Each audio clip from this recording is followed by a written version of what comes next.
Amén, amén. Si usted no sale este día edificado en la palabra, al menos sale con las manos cansadas de tanto aplaudir. De alguna manera usted va a salir aquí diferente. Amén. Colosenses 1:12. ¿Estamos? Y quiero en este día compartir una enseñanza que no pretendo ser el pionero de ella. No pretendo decir que escuché una voz audible que me la dijo toda. Al contrario, es una recopilación de muchas enseñanzas de hombres de Dios que han edificado mi vida. Es una recopilación de principios que yo considero aplicables e importantes y relevantes para la etapa de nuestra congregación y la vida de cada uno de aquellos que llamamos ser creyentes, ¿verdad? Así que no pretendo ser innovador en esta noche, pretendo sí recopilar ciertos principios que considero importantes. Amén. Así que por favor prepare su corazón. Quiero que me escuchen este día más que con sus oídos, con su corazón. Porque si usted me escucha con sus oídos, usted a lo mejor sale frustrado hoy de aquí. Si usted me escucha con sus oídos naturales, a lo mejor usted va a salir: a este colombiano yo no lo quiero volver a ver.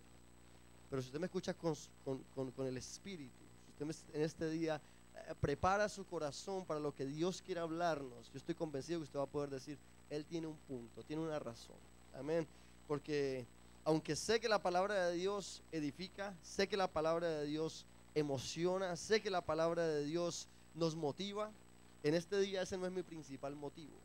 En este día mi principal motivo es enseñar un principio para que podamos alinearnos al diseño. Amén. Esa es la temática. Colosenses capítulo 1 versículo 2. ¿Estamos? Leemos: con gozo dando gracias al Padre que nos hizo aptos para participar de la herencia de los santos. Mi hermano, nada más ahí ya era para que usted haya dicho amén, gloria a Dios, aleluya, y nos podíamos ir.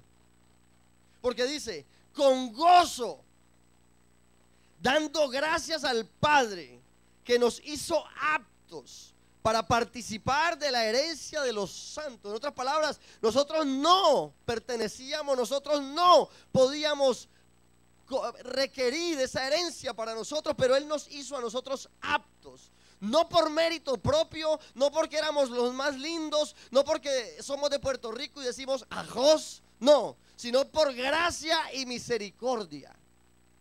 Solamente su gracia, dice, nos hizo aptos para participar de la herencia de los santos en luz. ¿Cuántos que saben que son herederos? Amén. Somos herederos de esa herencia maravillosa que Dios tiene para nosotros, que Dios nos da. Versículo 13, que es donde me quiero enfocar. El cual nos ha librado de la potestad de las tinieblas. Diga gloria a Dios. Hermanos, saber que estábamos nosotros muertos en delitos y pecados, que nosotros estábamos lejos de la gloria de Dios, que nosotros estábamos destituidos. Hermano, que nosotros no teníamos derecho, permiso, no teníamos vida, estábamos muertos en tinieblas. Y dice: el cual nos libró de las tinieblas. Mi hermano, eso es motivo para vivir una vida agradecido a Dios. Dice: el cual nos ha librado de la potestad de las tinieblas y trasladado al reino de su amado Hijo. Mi hermano, eso es poderoso. Pastor Cefo sabe más de esto que yo. Si usted coge una planta y la arranca de este suelo y se la lleva para allá, para Puerto Rico, y la planta allá, esa fuente de vida de la cual esa planta estaba succionando vida, cambia rotundamente. Dice: somos trasladados de las tinieblas, de aquello a lo cual tú estabas arraigado, de aquello a lo cual te contaminaba, de aquello a lo cual te mataba, de aquello a lo cual te alejaba de Dios. Y fuimos trasladados al reino, a la fuente de vida, mi hermano. En otras palabras, tú no recibiste una religión, tú recibiste un reino, mi hermano. Tú fuiste trasladado de tinieblas, de muerte, al reino de su amado Hijo de luz. Hermano, eso es poderoso. Dice 14: en quien tenemos redención por su sangre y el perdón de pecados. Mi hermano, qué maravilloso. Oremos. Padre, te damos gracias en esta noche maravillosa, Señor.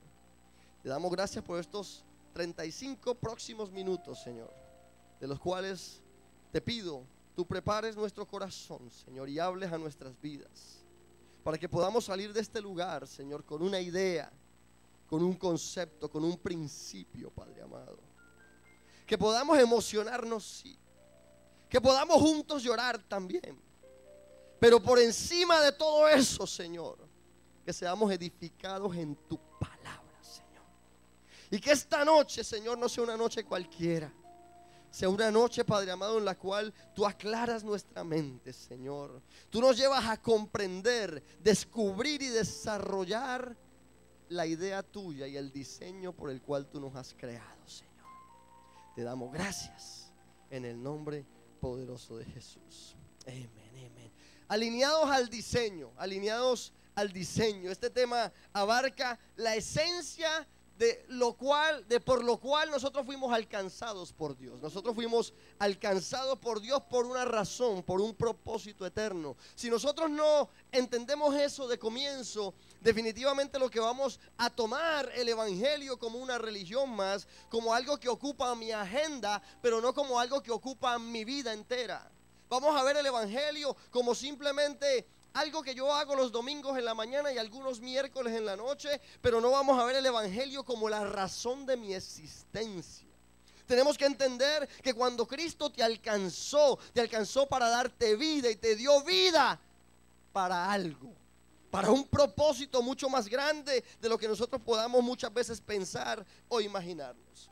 Y a mi corta o mucha edad, he podido llegar a la conclusión, usted puede estar de acuerdo o en desacuerdo, en ese punto no tengo problema, de que la iglesia del Señor hoy en día enfrenta una crisis que se manifiesta en 3 puntos. El primer punto es una crisis de identidad.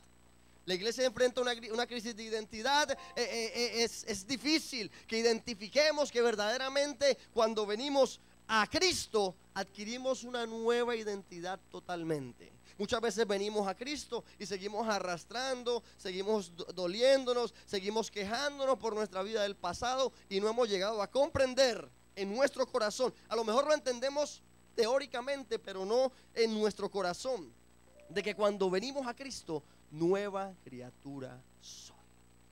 Y vemos que la iglesia enfrenta una crisis de identidad. La iglesia enfrenta una crisis de madurez.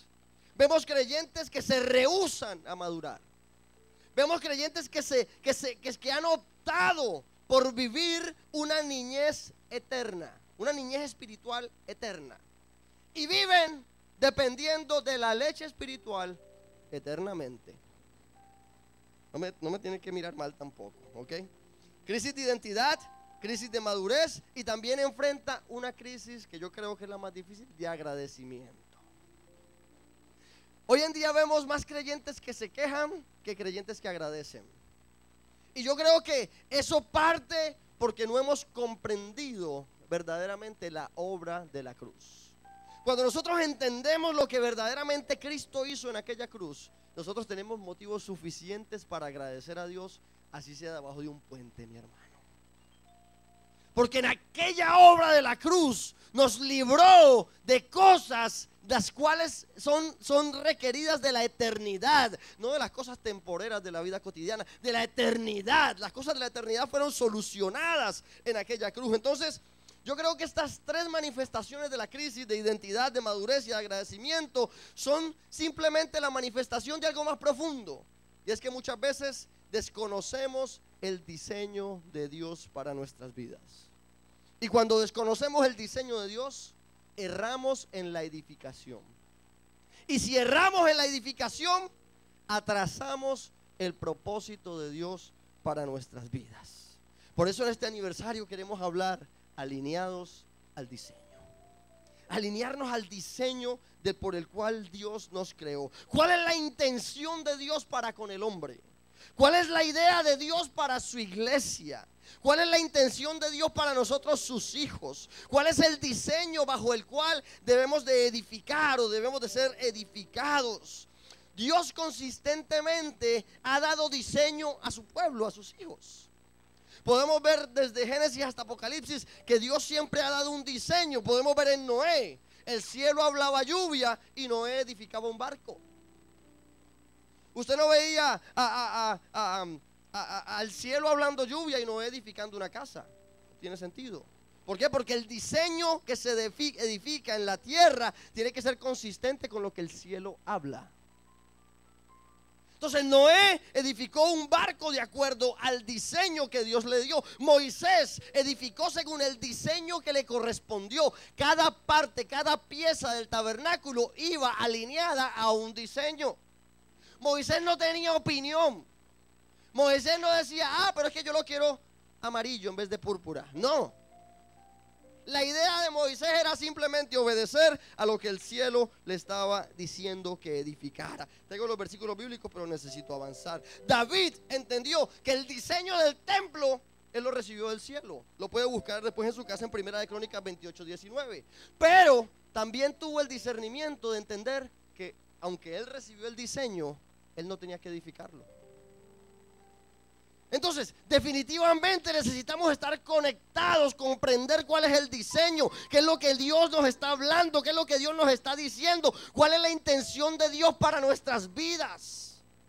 Porque de otra manera, si no entendemos el diseño, repito, no edificamos correctamente. Pablo lo dijo, yo puse el fundamento y cada cual vele cómo sobreedifica.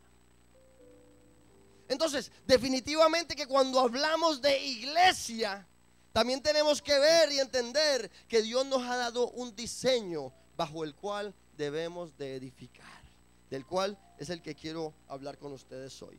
Como muchos de ustedes saben, yo trabajé o trabajo en construcción desde hace 15 años atrás. Desde que llegué a este país yo empecé a trabajar en construcción.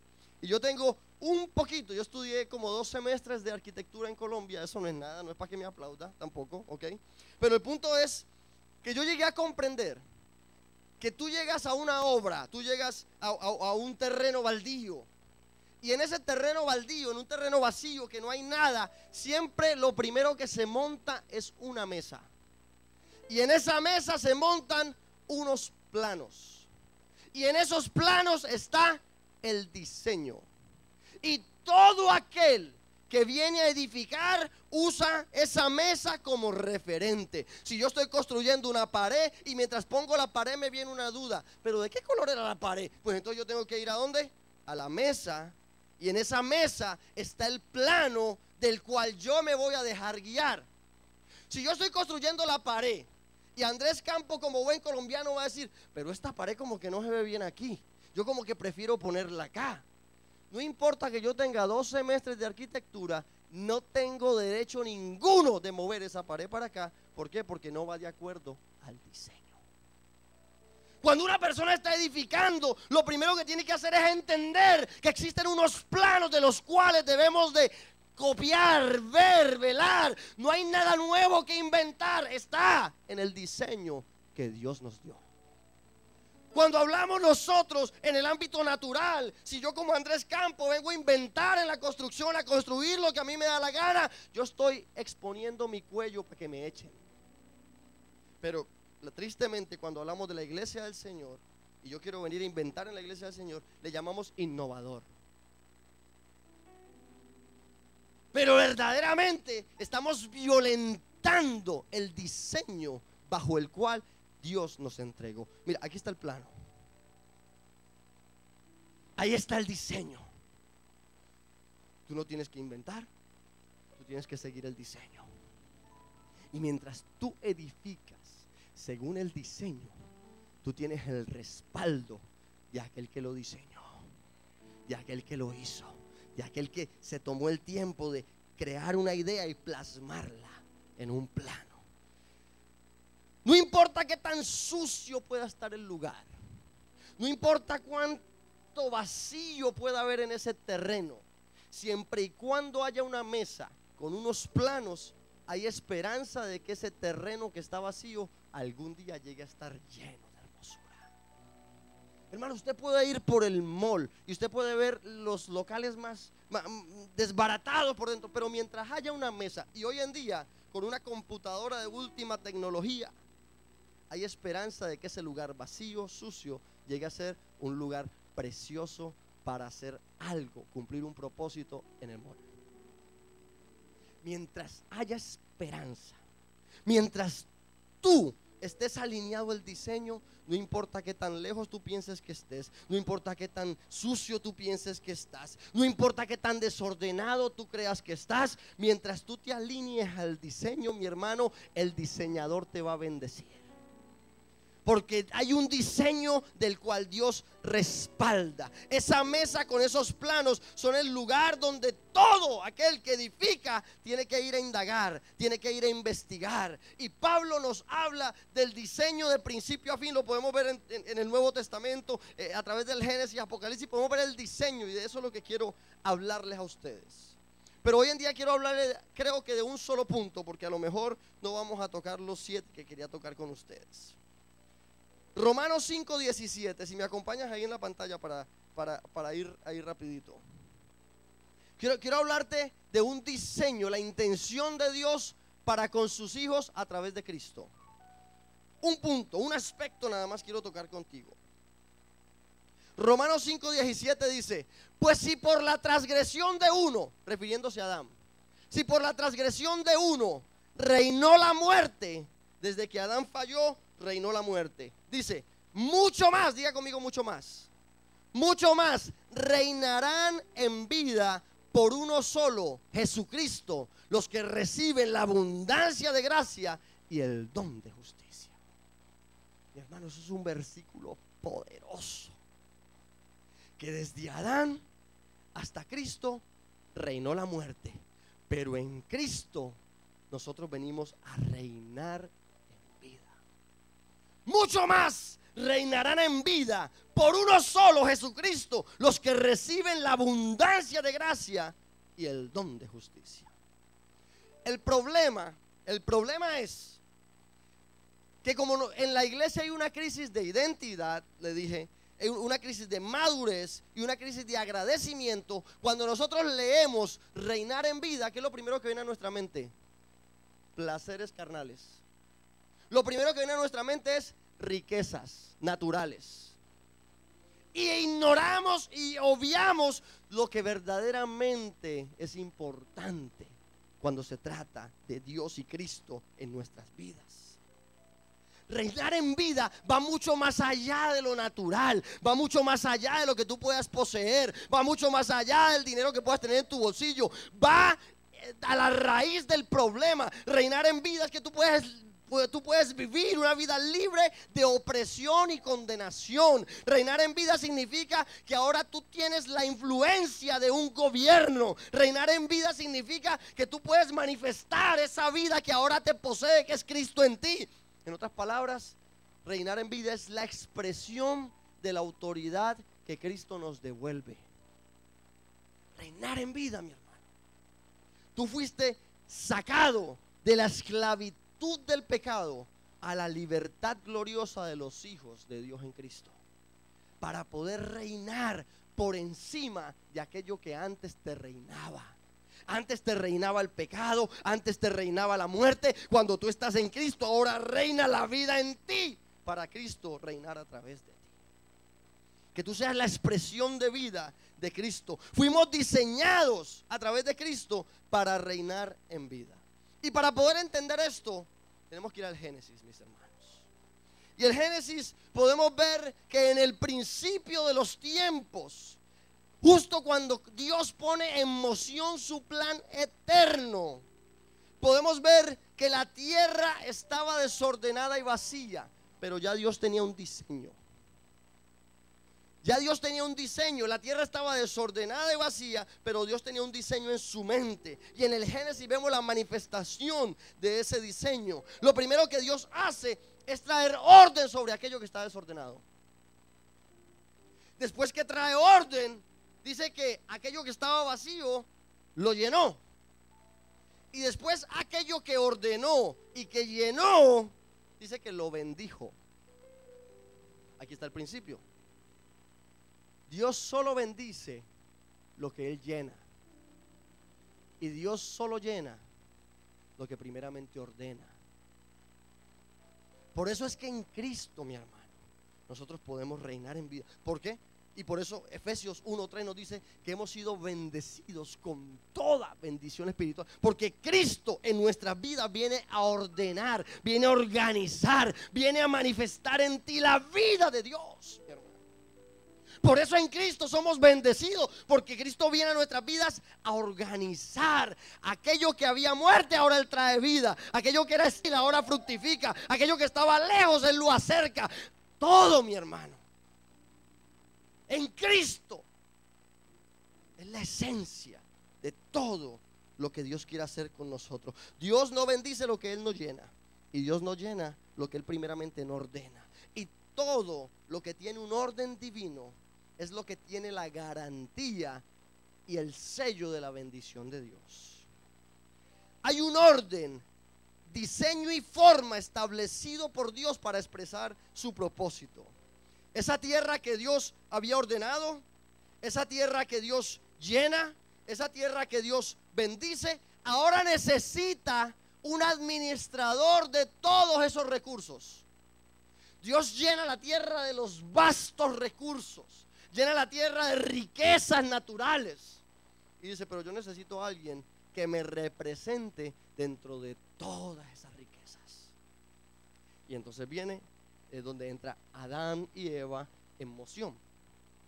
Viene Dios, crea al hombre en forma de varón y hembra. En otras palabras, cuando hablamos de hombre, estamos hablando de mujer y varón, ¿verdad?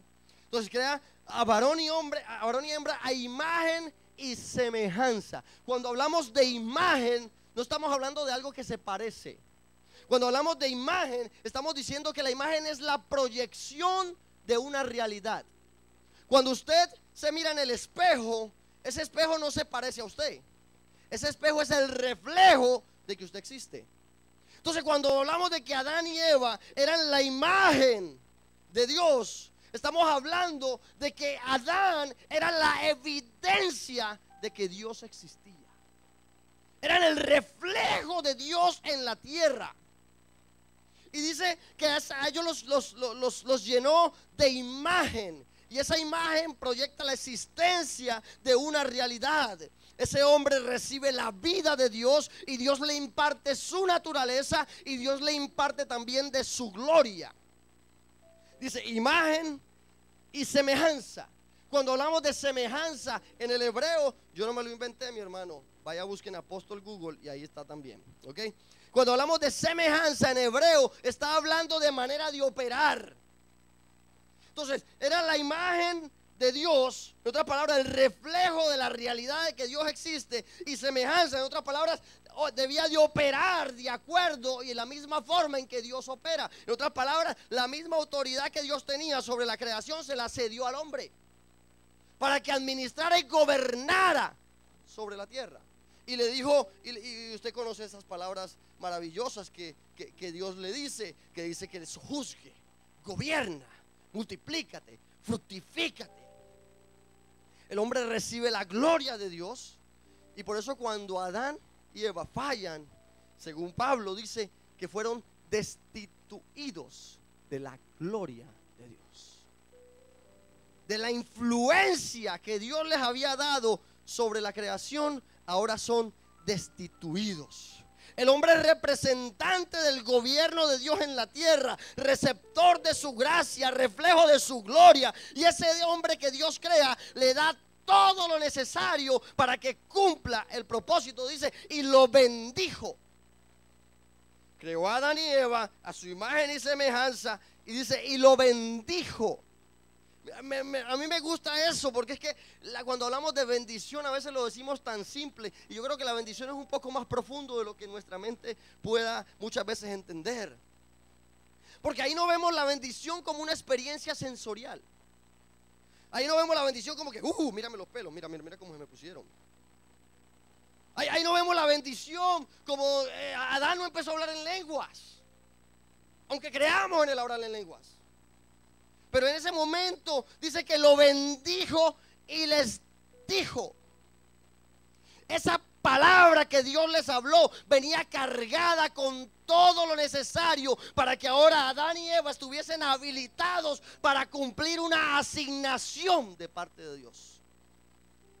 Dice, y los bendijo y les dijo: fructifícate, multiplícate, sojuzga y señorea. Y hermanos, usted me pregunta a mí, la bendición que Dios les da es más una tarea que ellos reciben. Y los bendijo y les dijo: fructifícate, multiplícate, sojuzga y señorea. La bendición no era un asunto externo, la bendición era un depósito interno que Dios estaba haciendo en la vida del hombre. Por eso cuando leemos Romanos 5:17 dice: por Adán, la muerte de Adán, reinó la muerte. Por el pecado de Adán reinó la muerte. ¿Cómo mucho más no reinarán en vida aquellos que en Cristo reciben la abundancia de gracia y el don de justicia? Lo que Adán perdió, Cristo lo recupera con creces, mi hermano. Lo que Adán no valoró, Cristo nos lo da a nosotros como herencia mucho más. Y hay la falta de agradecimiento en la iglesia, porque muchas veces no entendemos lo que Cristo hizo en esa cruz, la obra maravillosa. Dios diseña al hombre para que gobierne sobre la tierra, pero por consecuencia de su desobediencia, la tierra termina reinando sobre él. Permítame darle un ejemplo, no se me ofenda, no se me enoje. Ese hombre que se suponía señoreara sobre las plantas, hoy en día, sin Cristo, usted la ve las plantas señoreando sobre él. Usted los ve esclavos a la marihuana, usted los ve esclavos a la cocaína, usted los ve esclavos al alcohol. ¿Por qué? Porque el hombre perdió la capacidad de señorear sobre las plantas, y ahora las plantas vinieron a señorear sobre él. Eso lo vemos nosotros diariamente. Hoy en día vemos eso, personas que sin Dios viven esclavos de aquello que se suponía ellos señorearan sobre. Por consecuencia del pecado, ahora el hombre multiplica esa semilla del pecado. En otras palabras, él se suponía que multiplicara la imagen y semejanza de Dios, pero ahora que entra el pecado, él multiplica también esa semilla del pecado. De Adán nace Caín, el primer asesino de la historia humana. De Caín mata a su hermano. Usted conoce la historia, permítame avanzar. De Caín, usted dice que hasta el Génesis capítulo 6, capítulo 9, para adelantar un poquito más, ahí en el capítulo 9 podemos ver cómo Dios dice: yo voy a eliminar a todos los hombres, pero voy a reservar nada más una familia, la familia de Noé. Noé, 8 personas en la familia de Noé. Y dice que cuando Noé llega a la tierra, dice que Dios viene y hace un pacto, le reafirma el pacto. El mismo pacto que había hecho con Adán, ese pacto se lo reafirma a Noé. Y le dice: fructifícate, multiplícate, sojuzga y señorea sobre la tierra. El mismo pacto, la misma bendición que recibe Adán, es la misma bendición que recibe Noé. En un momento de borrachera, Noé viene y maldice a Cam. De Cam nace Nimrod. Nimrod fue aquel el emperador, gobernador, rey, como usted quiera llamarlo, del cual surge la idea de crear la Torre de Babel. Sistema antidios, un sistema contrario al propósito de Dios, porque Dios les había dicho: señoreen, multiplíquese, y ahora ya están construyendo una Torre de Babel para hacer de ellos un gran nombre.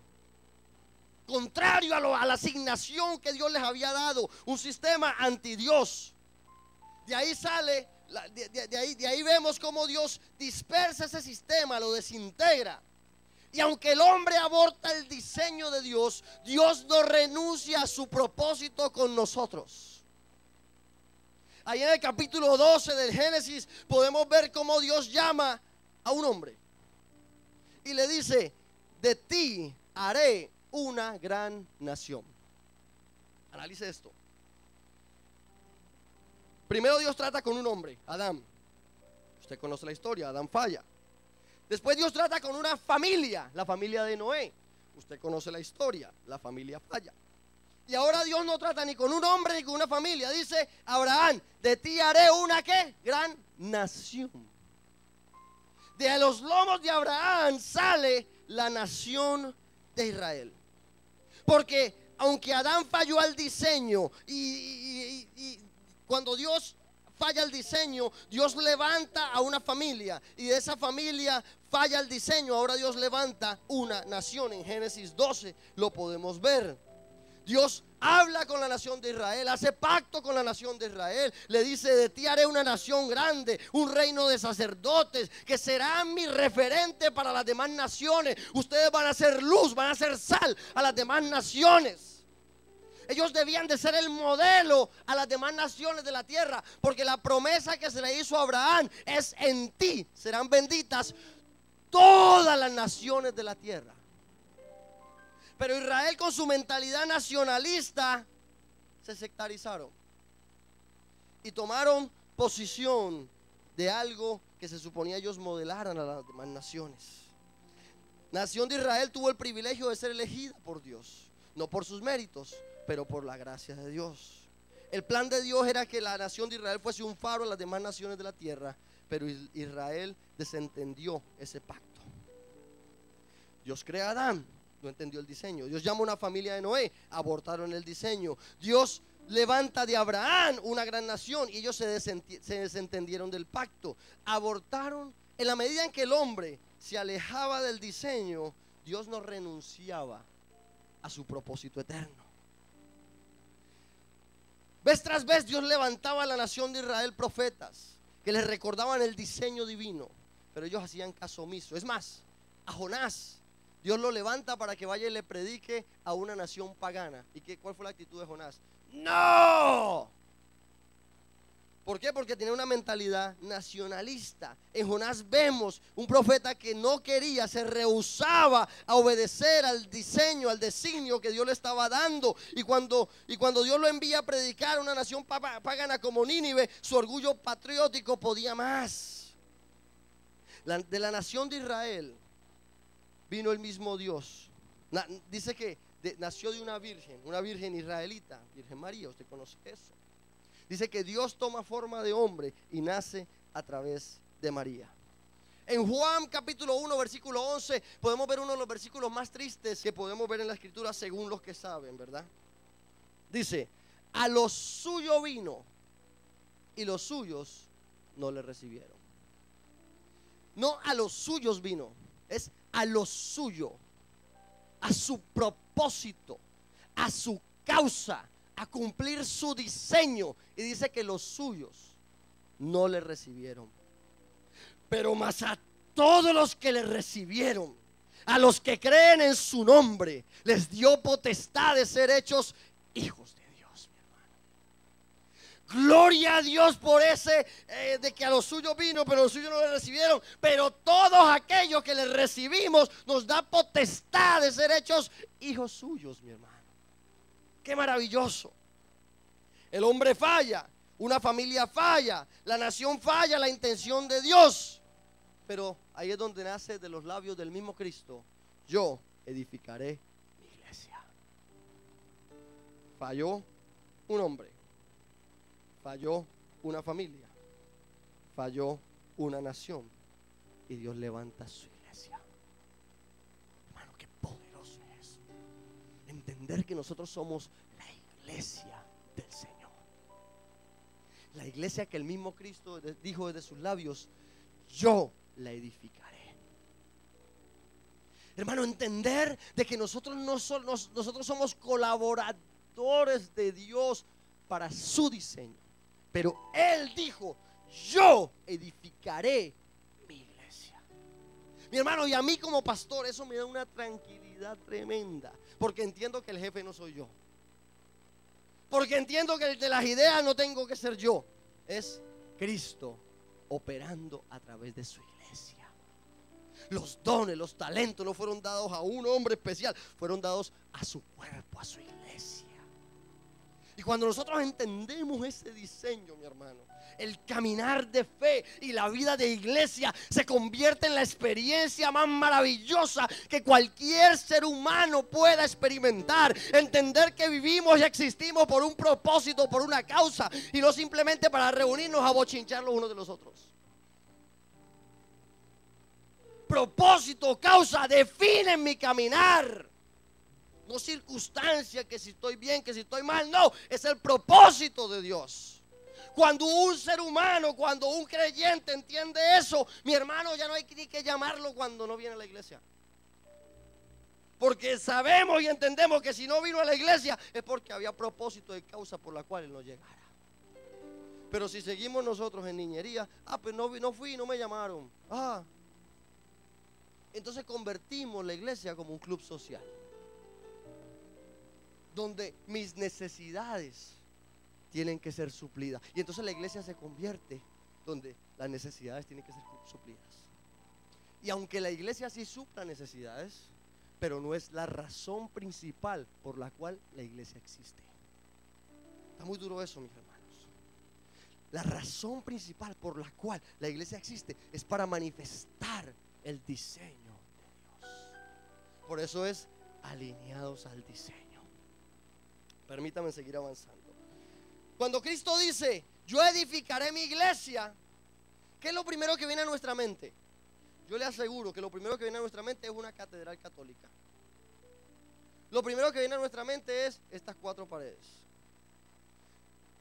Lo que primero que viene a nuestra mente es un edificio. Pero cuando Cristo estaba hablando y dice, yo edificaré mi iglesia, en ese momento, mi hermano, no existía ni tan siquiera un solo edificio que se llamase iglesia. Cuando Cristo dice, yo edificaré mi iglesia, en la mente de los apóstoles hay otra cosa totalmente diferente a lo que usted y yo, nosotros le podemos llamar iglesia hoy en día. Existían 2 conceptos de iglesia cuando Cristo dice iglesia. Y los 2 son conceptos gubernamentales, mi hermano.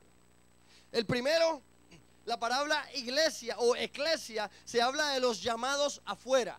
Y era de un cuerpo de ancianos, según la mente griega, que se reunían a las afueras de la ciudad para hablar de los asuntos concernientes a la ciudad, concernientes al pueblo, los asuntos importantes y relevantes. Este grupo de ancianos se reunían para discutirlos, hablarlos y encontrar soluciones sociales, influencia. La otra mentalidad de iglesia o de eclesia era la mentalidad romana. Una era la mentalidad griega, que fue el primer imperio que gobernó sobre el pueblo de Israel, y después de los griegos vienen los romanos. Después de los romanos usan el concepto de iglesia, mi hermano, como una estrategia militar. Iglesia, el lugar donde yo me voy a congregar con los hermanitos a cantar gloria a Dios, aleluya. No, la mente de ellos era una estrategia militar.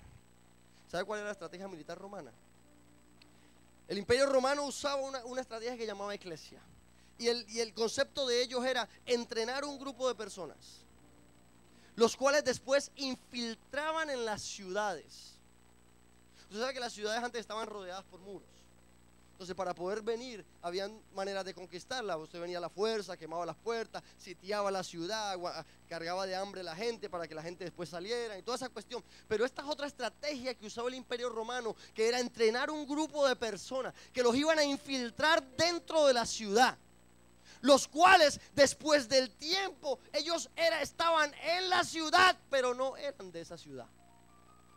Eran representantes del imperio romano que se habían infiltrado dentro de la sociedad para traer cambios de mentalidad, para que cuando el imperio romano llegara a la ciudad, estas personas que estaban infiltradas ahí pudieran hacer un trabajo de gestión, hablarle a la gente, mira, el imperio romano es bueno, lo mejor que nos puede pasar es que el imperio romano nos invada, lo mejor que le puede pasar a ti, para el pueblo, para la gente. Ellos hacían esa gestión, y cuando el imperio romano llegaba, había una conquista pacífica. Ese era el trabajo de la iglesia. Cuando Cristo le dice, yo edificaré mi iglesia, en la mente de los apóstoles lo que le estaba diciendo era, yo a ustedes los voy a entrenar, yo a ustedes los voy a capacitar, yo a ustedes les voy a dar las herramientas suficientes para que ustedes vayan al mundo, pero el mundo no los contamine. Para que ustedes vayan al mundo y sean una influencia en el mundo. Por eso cuando Cristo ora en Juan 17 es, yo no oro para que los quites del mundo, pero sí para que los guardes del mal. Iglesia era una estrategia en la cual cada uno de sus individuos era una persona influyente, entrenado, capacitado, con toda la autoridad del imperio para hacer algo y ejecutar algo. Cuando Cristo le habló a su iglesia, les estaba diciendo: yo les voy a dar autoridad a ustedes para hacer esto, esto y aquello, y para que vayan a predicar. Dios y Cristo en su iglesia, mi hermano, nos entregó todo. Permítame leerles eso, porque eso, mientras yo lo escribía, yo dije: qué poderoso es esto. Cristo nos dio todo lo necesario para cumplir su asignación. Primero, nos da un nuevo pacto fundamentado en mejores promesas que el antiguo. Nos da de su naturaleza. Pedro dice que en Cristo nos ha hecho copartícipes de la naturaleza divina. Nos dio de su vida. Dice que nos trasladó de la muerte a vida.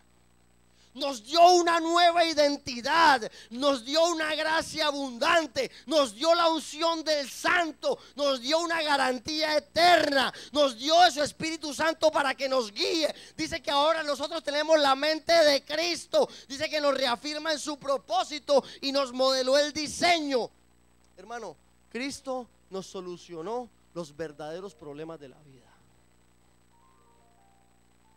Cristo a su iglesia le solucionó los verdaderos problemas de la vida. ¿Cuáles eran?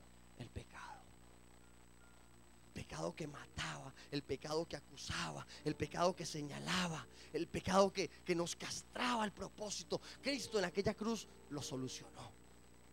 Y dice que ahora nosotros no somos esclavos del pecado, sino que podemos vivir una vida libre en Cristo. Por eso somos más que vencedores. No porque tengo una cuenta bancaria llena, sino porque ahora yo no le rindo cuentas al pecado. He sido libre. Ninguna condenación hay para los que están en Cristo Jesús, los que andan conforme al Espíritu y no conforme a la carne. Romanos 8.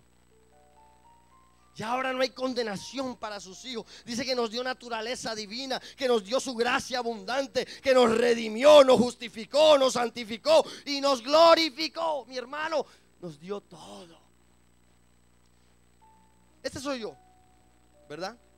Yo creo que Cristo, viendo su iglesia, dijo: yo tengo que darles todo para que ellos puedan cumplir su misión.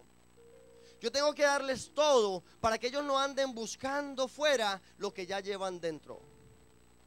Nos dio todo para que nosotros no estemos dependiendo de otro, sino sola y exclusivamente de Él. Nos dio todo como su iglesia, mi hermano, para cumplir una asignación y para vivir alineados a su diseño.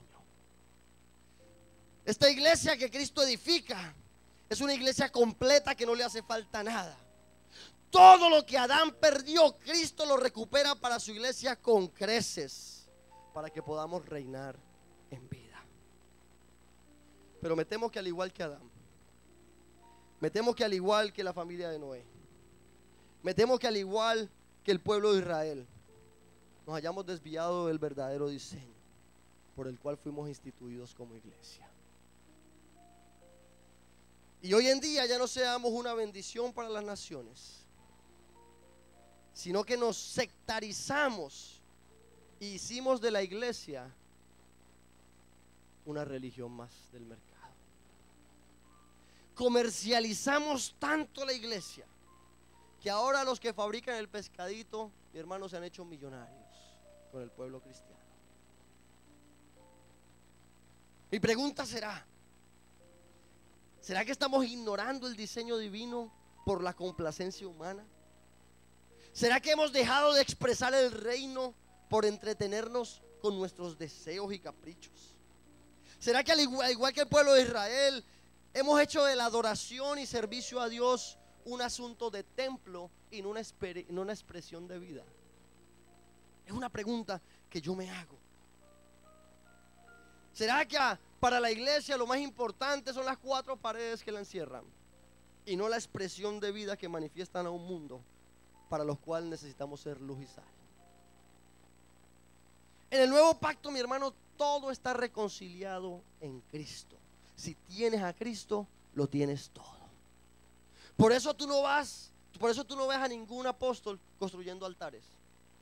Usted no ve ningún apóstol en el Nuevo Testamento diciendo, y aquí voy a edificar altar a Jehová. Porque ahora el altar lo llevan ¿dónde? Dentro. Usted no ve al apóstol Pablo diciendo, yo voy para el templo. Pablo entendía que él mismo era el templo. Usted no ve al apóstol Pablo diciendo, venga, tóquenme, que yo les quiero dar la unción mía. No. Pablo decía, ustedes ya tienen la unción de Dios, porque el que los ungió fue Dios. Juan diría, ustedes tienen la unción del Santo. Todo está dentro, todo está reconciliado en Cristo. En ningún momento usted ve personas corriendo detrás de una bendición. Ellos entendían que en Cristo habían sido bendecidos con toda bendición espiritual. Pablo entendía que él no iba a la iglesia. Pablo entendía que él era la iglesia. Que donde quiera que él fuese y donde quiera que él estuviese, ese reino se podía manifestar. Por eso él no necesitaba un sacerdote para en medio de la cárcel cantar salmos a Dios y que ahí se manifestase la presencia de Dios. Una mentalidad totalmente diferente. La mentalidad de templo que a lo mejor hemos adoptado nos ha hecho tremendos sacerdotes, pero pésimos reyes. Personas que oran tremendamente, pero que no saben administrar sus finanzas. Personas que ofrendan, diezman, pero no saben cómo controlar sus pasiones. Está muy duro esto, mi hermano. Personas que se congregan, fieles, pero no expresan la vida del rey a un mundo que necesita verlos. Personas que somos expertos en la vida del culto, pero no sabemos gobernar los asuntos cotidianos. Por eso la estadística dice que cuando nuestros jóvenes van a college, los perdemos. Porque la filosofía humana, los conceptos humanos, a lo mejor tienen más influencia y más presión que nuestra presión. Por eso muchas veces vivimos en una escasez económica, pero no por falta del milagro financiero. Y óigame esto, yo creo en milagros financieros. Pero muchas veces nuestra escasez económica no es por falta de un milagro, es por negligencia en nuestra administración. Dígame amén o ayayay. Amén, ok. Por eso muchas veces nuestros matrimonios se rompen, porque aprendimos la vida de culto, pero en nuestra vida íntima nos quedamos cortos. Yo entendí, esto es yo y mi familia, ¿verdad? Yo entendí que yo necesitaba una reforma en mi hogar. El día que yo me alegré de que mi hijo se aprendiera un versículo bíblico. Todo lo puedo en Cristo que me fortalece a sus 7 años. Y yo, gloria a Dios, mi hijo se aprendió un versículo bíblico. Y yo celebrando, le cogí el video y yo dije, lo voy a poner en Facebook porque soy un orgulloso. Pero después yo caí en cuenta, a los 7 años, porque él ahorita tiene 9, a los 7 años se sabe un versículo bíblico y yo estoy contento por eso. A los 7 años mi hijo se sabía las tablas de multiplicar. A los 7 años mi hijo sabía por lo menos 20 nombres de los presidentes de los Estados Unidos. A los 7 años mi hijo podía leer a un nivel de 4º de primaria. Y yo en mi mente dije, y yo estoy feliz porque aprendí un versículo bíblico. ¿Será que el sistema del mundo tiene más presión que nosotros? ¿Será que el sistema del mundo, el sistema, pone más presión sobre y exigencia sobre nuestros hijos que a lo mejor de lo que nosotros le ponemos la exigencia a nuestros hijos? ¿Será que es más eficaz, más eficiente la manera en que ellos lo están haciendo a la manera en que nosotros lo estamos haciendo? Que nos gozamos cuando nuestro hijo hace una pantomima, pero vamos a ver las notas y están atrasados y perdiendo el grado. Le hemos enseñado a ser buenos sacerdotes, pero no les estamos enseñando a ser buenos reyes que gobiernen sobre sus vidas, que gobiernen sobre sus pasiones, que gobiernen sobre todos los asuntos, mi hermano. Y eso, mi hermano, es mi temor.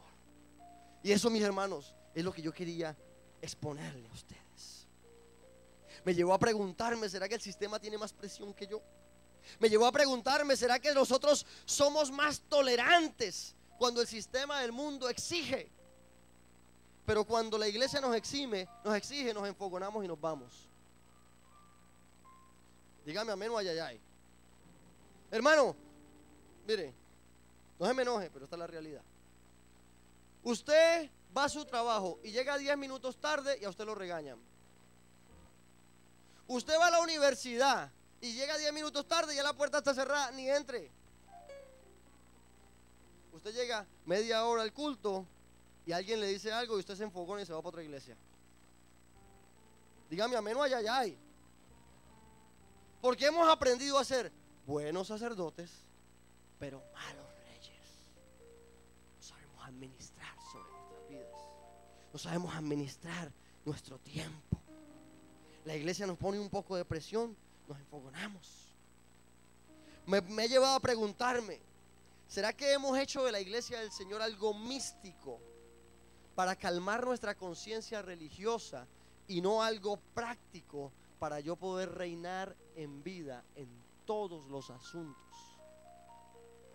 Yo creo que la intención de Dios cuando habló de su iglesia era un grupo de personas que donde quiera que fuesen expresasen la vida del rey.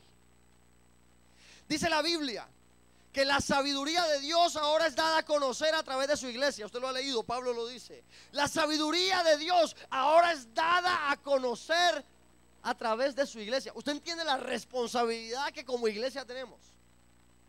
Que la sabiduría de Dios ahora no viene a través de otra cosa, sino nosotros. ¿Y qué pasa cuando los que se supone tienen la sabiduría lo que manifiestan es ignorancia? ¿Qué pasa cuando los que se supone que sean luz están caminando en tinieblas? ¿Qué pasa cuando los que se supone que sean sal han perdido su sabor? ¿Qué pasa, mis hermanos, cuando hemos agarrado la iglesia del Señor para calmar nuestra conciencia religiosa y no para entender que ahora tengo una nueva vida que expresar? Cristo nos lo dio todo, te dije eso, ¿verdad? Cristo nos lo dio todo, nos dio de su unción, nos dio de su espíritu, nos dio de su vida, nos dio de su reino. Y nosotros venimos, cantamos lindos cultos y nos vamos a vivir una vida pagana. Entonces permítame recopilar eso un poco, porque muchas veces pensamos que vida pagana es ir a adorar dioses, es ir a beber, es ir a hacer esto, lo otro. No, mi hermano, si usted no está expresando la vida de Dios en el mundo, usted está viviendo una vida secular. Y se supone que en la vida de los hijos de Dios no hay ambiente secular. Todo lo que tú haces, todo lo que tú emprendas, tiene que darle la gloria a Dios. Si tú lavas un piso, si tú haces lo que sea, si tú guías tu carro, se supone que le dé la gloria a Dios. Pero ¿qué pasa cuando nos hacen el corte de pastelillo? Ni me diga. Porque hemos buenos sacerdotes en el templo, pero muchas veces somos pésimos reyes allá afuera. La iglesia fue instituida para desarrollar la idea de Dios. Yo no voy ni por la mitad, yo tengo que avanzar. Más allá de las sanidades, más allá de los milagros, más allá de motivar, más allá de hacer lindos cultos, estamos para desarrollar la idea de Dios de acuerdo a su diseño. Muchos en la iglesia temprana se desviaron del propósito. Mi hermano, le hace todas las cartas, Mateo, Marcos, Lucas, Juan, Hechos, Corintios, Efesios, Gálatas, todo eso, léaselo. Y es el apóstol Pablo recordándole a la iglesia: este es el diseño, esto es lo que tenemos que seguir, esto es lo que tenemos que hacer, no te desvíes. Los Gálatas se querían ahora devolver a la ley, se querían devolver a ser judaizantes, y Pablo les dice: ¿quién los fascinó? ¿Por qué se alejan de esto? Los colosenses se estaban volviendo místicos, enfocados más en los ángeles que en Cristo, y Pablo los viene y los alinea. Los tesalonicenses querían irse para el cielo, y Pablo les dice: está bien que se quieran ir para el cielo, pero hay un propósito y un diseño que hay que edificar en lo que estamos en la tierra.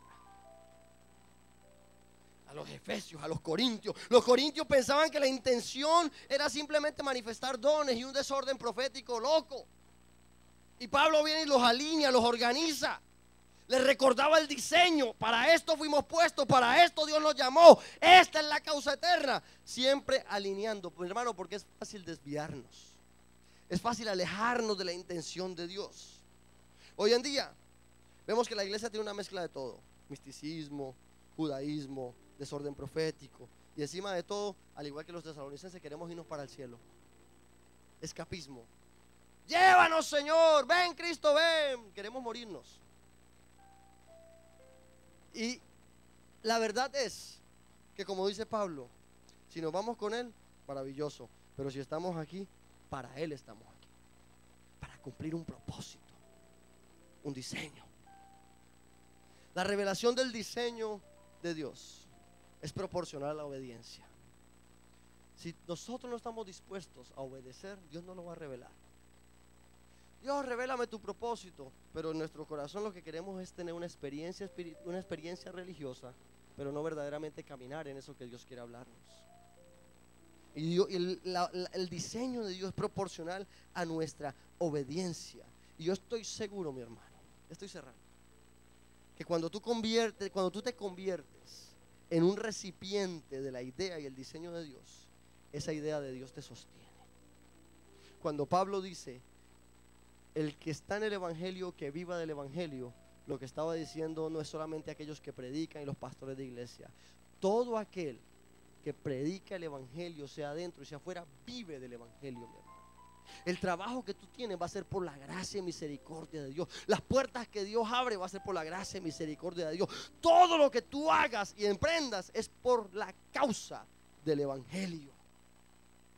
Colosenses 1:12, recopilando: con gozo, dando gracias al Padre que nos hizo aptos para participar de la era de los santos en luz, el cual nos ha librado de la potestad de las tinieblas y trasladado al reino de su amado Hijo. Estamos ahora en el reino de Dios, pero no es para sectarizarnos y escondernos en cuatro paredes. Es para que manifestemos ese reino donde quiera que vayamos y donde quiera que estemos. Que seamos como aquellos apóstoles que fueron, que en esencia fueron iglesia, que donde quiera que ellos iban, la gente decía: ahí vienen estos que trastornan el mundo. Mi hermano, sinceramente, permítame abrirle mi corazón. Yo sé que el domingo a lo mejor se me fue la mano un poquito, yo sé, no me tiene que mirar mal tampoco. Pero yo verdaderamente, antes de tener una mega iglesia, yo prefiero tener la iglesia del Señor, que cuando sale de esas puertas influencia un mundo y una sociedad. Hermano, nuestra sociedad y nuestro mundo siendo gobernado por impíos y la iglesia cantando coritos. A nuestros hijos el sistema educacional queriendo meter al diablo en la educación y nosotros cantando coritos. Es cuando verdaderamente seamos iglesia. No estoy diciendo que no lo somos. Es cuando nos alineamos al diseño de entender de que los cultos poderosos son maravillosos, pero por una causa y un propósito. Que cuando salgamos de aquí somos sal, somos luz, somos lumbrera a un mundo que se encuentra perdido. Que verdaderamente reinamos en vida, no por la canción que yo canto, sino por la canción que yo vivo. Por eso cuando leemos el Salmo 40, oh, maravilloso, poderoso, Dios me rescató del lodo cenagoso, puso mis pies sobre la peña, puso en mi boca un cántico nuevo, alabanzas a mi Dios. Y dice el salmista: verán muchos, ¿verdad? Un cántico se ve, un cántico se oye, ¿verdad? Pero el salmista dice: verán muchos, porque no es una canción que se canta, es una canción que se vive. Que mi vida sea una expresión de adoración a Dios. Que todo lo que yo haga le da la gloria a Dios. Que todo lo que yo emprenda exalta a mi Rey. Que mi vida es una expresión de la vida del reino. Reinar en vida es manifestar al Rey que está en mí. Dijo Pablo: ya no vivo yo, vive Cristo en mí. Reinar en vida es expresar ese Rey que está ahí dentro de ti, que llegó a tu vida no para darte una religión, no para hacer lindos cultos, para manifestarse poderosamente a través de ti, para hacer de ti alguien de propósito, alguien de causa. No, yo estoy esperando que el pastor me dé el micrófono para predicar. Mi hermano, un mundo entero perdido. Allá es que necesitamos predicar. Allá es que se necesita la iglesia. Allá es que hacen falta los ministros competentes del nuevo pacto, que hablen palabras de vida sobre la muerte, que manifiesten la vida del Rey, que expresen el reino al cual han sido trasladados. El mundo perdiéndose y la iglesia cantando lindos coritos. Y yo amo los coritos, no me mire mal, yo amo los coritos. Usted sabe que sí. Pero discierna lo que le quiero decir. Que como iglesia hay una obra, hay una causa, hay un propósito por el cual Dios nos alcanzó, mis hermanos. Iglesia, póngase de pie conmigo, no me mire más mal, no me mire más mal. Vamos.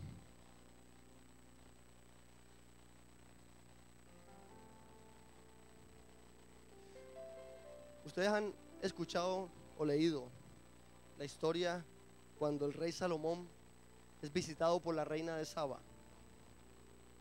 Dice que la reina de Saba había escuchado cosas preciosas de Salomón. La reina de Saba había escuchado que Salomón era un rey muy sabio, que tenía mucho conocimiento, y se vino desde lejos y vino a conocer del rey Salomón. Y dice que cuando llega a encontrarse con Salomón, a ella le impresionaron dos cosas. Primero, la sabiduría de Salomón. Y segundo, la vida del pueblo. Ella dijo: me asombra tu sabiduría y me asombra la vida de tu casa. Porque la vida del pueblo expresa el corazón del rey. La vida del pueblo expresa, la vida que el pueblo vive es la expresión del mandato y del gobierno del rey. Mi hermano, que cuando nos miren a nosotros seamos la expresión de la vida de ese rey que nos ha llamado a su reino. Que nosotros, mis hermanos, cada cosa que hagamos manifieste esa vida del rey. Yo me he propuesto, usted no tiene que seguirme, pero yo me he propuesto de que mis hijos no tienen que pasar los mismos problemas que yo paso, o he pasado o pasaré. Si mis hijos tienen que pasar los mismos problemas que yo pasé, mi vida no tuvo sentido en lo absoluto. Si mis hijos tienen que pelear los mismos gigantes, es más, la Biblia está: David eliminó todos los gigantes de la región para que Salomón, su hijo, cuando reinara, no tuviese que pelear ni uno solo. David se llenó las manos de sangre para que su hijo no tuviera que hacerlo. Y entonces David fue el rey más sanguinario, pero su hijo Salomón no tuvo que dar ni un solo disparo. Si yo, Andrés Campo, que tuve que pagar y vivir esclavos de préstamos estudiantiles, mis hijos también tienen que vivir esclavos de préstamos estudiantiles, mi hermano, mi vida no tuvo sentido. Yo creo que mi vida tiene que dejar a mis hijos adelantados. Que cuando mis hijos le sirvan a Dios, porque le servirán a Dios. Dígame, dígame. Que cuando mis hijos le sirvan a Dios, se enfrenten con nuevos retos, con nuevos desafíos, pero no los mismos retos y desafíos que yo viví. Entonces, que mi vida tome el sentido de propósito, de que cuando nuestros niños, cuando nuestros jóvenes vayan a ministrar al Señor y ministrar a un mundo, si Cristo no ha venido, mi hermano, no tengan que enfrentar estos mismos revoluciones que usted y yo enfrentamos. ¿Que pagar renta? No van a tener que pagar renta porque usted y yo la vamos a pagar. Ah, que necesitamos comprar una guagua. No, la guagua la tendrán antes de que usted y yo nos muramos. Que no hay plata para el pasaje, mi hermano, les dejaremos tickets pagos para que sirvan al Señor sin ningún problema. Que nuestra vida tenga un sentido de propósito, de causa, de diseño, mi hermano. Y el diseño de Dios es que su iglesia exprese la vida del rey, mi hermano. Somos la iglesia del Señor. Dígame, dígame. Somos columna y baluarte de la verdad. Dígame. Somos nación santa, pueblo adquirido por Dios, llamados de las tinieblas a su luz admirable. Somos la iglesia que ha sido trasladada y sembrada en el reino de Dios. Pertenecemos a un reino de reyes y sacerdotes. Somos la iglesia de Cristo, mi hermano. Y eso para mí es más que suficiente para sanar cualquiera de esas tres crisis que le hablé al principio. La crisis de identidad, la crisis de agradecimiento y la crisis de inmadurez. El entender que soy la iglesia de Cristo tiene que llevarme a crecer, a entender que fui alcanzado por un propósito, que fui alcanzado para desarrollar algo para mi Dios, que no me puedo quedar como niño toda mi vida, que hay cosas que ya me tienen que dejar de ofender. Me ofendían antes, ya no me ofenden más. ¿Por qué? Porque ahora hay una causa más grande que lo que me ofendía. Ahora hay un propósito eterno. Cuando eso toma mi vida, mi hermano, mis oraciones toman otro valor. Y ahora mi oración no va a ser: Dios, ayúdame, Dios, bendíceme. No, ahora mi oración es: Señor, no tengo plata, pero yo sigo caminando en tu propósito, porque tu causa es la que me mueve. Yo sé que aunque no tenga los recursos, tú los proveerás. Yo sé que no lo tengo, pero tú lo vas a dar, porque tu causa, tu propósito y tu diseño suple todo lo necesario. Mi oración toma otro sentido cuando yo entiendo que soy la iglesia del Señor. No voy a la iglesia, soy la iglesia, soy el templo, y me reúno para ser entrenado, capacitado, para salir a un mundo que necesita escuchar el mensaje de luz. Iglesia, usted le podría agarrar la mano al que está a su lado. Pastor José, pasa por aquí, vente, ayúdanos.